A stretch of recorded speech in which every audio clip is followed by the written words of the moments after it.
Welcome to another episode of Motivation Monday. And today I want to talk to you guys about this whole thing about social distancing, the pandemic, everything we're doing to protect ourselves, which is a great idea, great thing to, for safety and benefiting that and, washing your hands, making sure you take care of who you are now so you can be who you're supposed to be later, or be around to be who you're supposed to be later.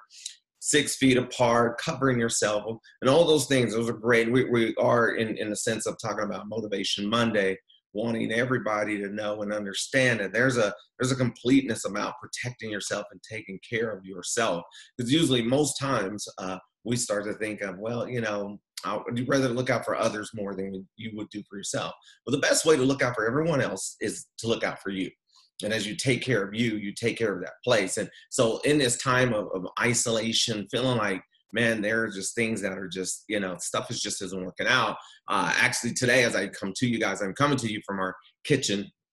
And one of my favorite places to go to dealing in this isolation and being in the house. And I'm a high energy person. I like to move around, I like to go back and forth. But since I've been able to come up with some things that kind of helped me deal with this whole time of being inside the household. I've created a thing where I've learned to make my own sunflower butter since I'm allergic to peanuts. So I learned to actually learn to do that. So set up projects, put yourself in position to do some things that you don't normally do, and have a schedule. Get dressed like a normal day at some time. Put on things. Start treating yourself as something normal. Keep your mind alert. Be sharp about everything that you do, and that is part of safety. The other part about the motivation piece of this is that it keeps your creative flow going. Right, while you're being safe, you're also growing. And I just can't help to think about how many students. Imagine students that have felt isolated when school was when everybody was normal, but there were students who may have walked on campus, felt like, no, they didn't belong. Can you imagine being the only one isolated, being the only one that's on a campus or separated and feeling left out? And as this time, I just believe everything happens as a learning opportunity. I think our empathy is growing as a student body, as an opportunity to help one another grow and build in relationships.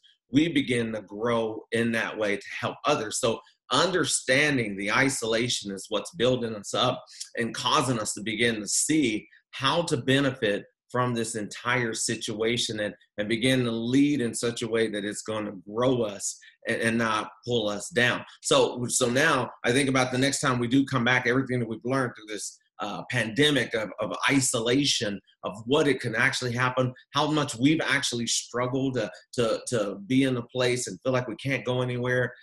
People that may feel trapped inside themselves and feel like they've isolated themselves from their dreams and their goals and their visions and their opportunities. And I want to tell you something, don't wash your hands of what you can be. Don't wash your hands of what you're capable of. Don't wash your hands of your victory. Don't cover your eyes from what your abilities and opportunities are, because again, if the opportunity strikes and you're unprepared, it's too late to prepare at that time. So this is the time to prepare for the opportunities that are coming, prepare for the things that are heading your way, the special times, the actual victories that you're going to have, and then connect with others. So my challenge, because I feel like there are times I give challenges throughout the end, but I want to make sure I give you this challenge now. How about 4 or 5 friends that you can connect with throughout the day, even if it's just a text, even if you can schedule these things, put these things on schedule. I have a schedule. I have a group of people that I will schedule these little motivation texts that I will send to them every day, talking about leadership and different things like that, whatever it may be. Yours may be just, how's the weather on your end, just whatever it is. But when you start to keep a schedule, you start to develop structure. Structure creates an atmosphere of positive, and it creates this mentality of growth, that I am not letting time just pass by, that I have this structure, that I'm making the best of my time. And then you begin to grow mentally, because you're keeping everything sharp, you're keeping everything alert, you're keeping everything positive, and you're keeping these things to begin to grow in that place. So now that even though you're practicing safe physical social distancing, you're also connecting with your opportunity and your dreams and all your goals. You're actually plugging yourself in and connecting in a vital, positive way. And then if you think of about 4 other friends that maybe, they are maybe struggling, you may know of them specifically that might be going through some things. So they're kind of double isolated. You think about someone who's been hurting and going through a tough time. So not only can they not leave their house, but they can't even leave their own hurt, and they can't leave their own pain. They can't leave their own frustration. And you may be the one person that encourages them day in and day out to be able to get up and move forward. And I'll give you, it's a prime example. I like to keep my regular schedule.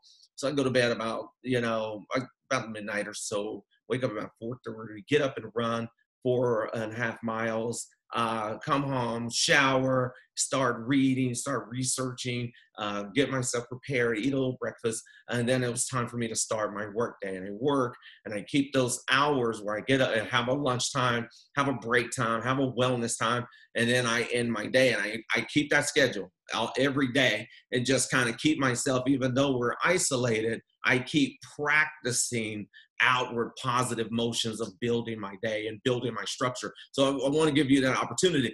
If you're in athletics, you're used to practicing things. You're used to going to practice. Well, guess what? There was no practice for how to be isolated. There was no practice for how to stay away from everybody and how to do all those things. So now you have to schedule practices, schedule workouts.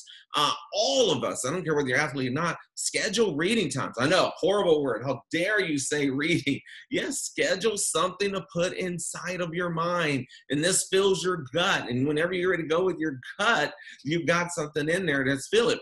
Populate your mind with great things, with great words, with great positive events and opportunities. And therefore, you're going to have something to associate with when times get, dry times, when you run out of things to do. You begin to collect what I like to think of as collecting jewels of information. As those jewels of information become more vital in your life, everything that you do will begin to rise up and be even better. So you begin to make those days, you make every step count, make every moment count. And so as you're in your home, and the minute you say these words, I am bored, that's a place to put a schedule in. That's a place to put an event in. What can I be doing today?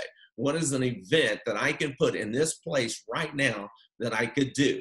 And even let's even if you want to take your social media, maybe you'll time out your social media times where you go, okay, at this time I want to check my Instagram, I want to check my Twitter page, I want to check TikTok, whatever it is. Schedule those things. Start to put those things in perspective. And as much as you may think like this is boring, this is just too routine, it's not nearly as boring as not having anything to do. Many of you guys are so used to a busy schedule. You juniors, you seniors, all of you guys who are listening, but your schedule was so busy. To have that kind of taken away and to have nothing, that you have to begin to restore it back by putting things in. So it's not enough to just not do something. It's the thing you have to put in there is the opportunity to be helpful. And during this isolation time, begin to take and deal with the fact of, hey, who can I connect with? It's kind of like you're thinking about it. I want you to think of it like a string. You tie yourself together. We do an activity called the human knot, and you got to reach and grab someone's hand, and they grab another person's hand until everybody's connected. And then they all stand up. And once they stand up, they have to stay connected and then untangle themselves. And if they did it correctly, they will untangle into one big circle while still holding hand, because they cannot break the connection, or 2 completely separate whole circles. So these circles, they will be able to accomplish that by staying connected.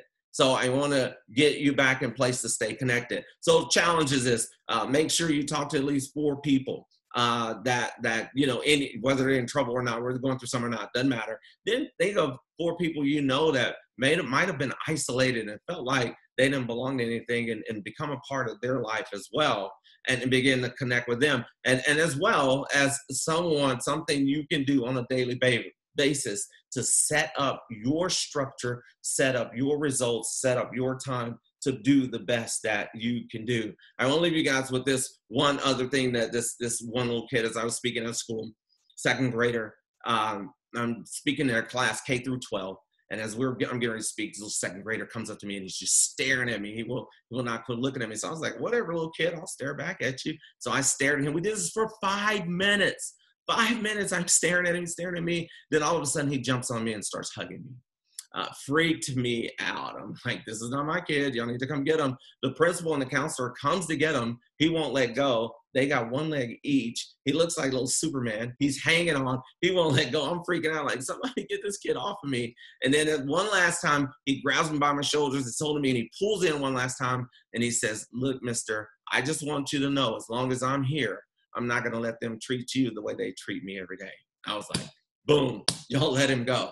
He said, I know you're here by yourself, but you're not by yourself. I'm with you.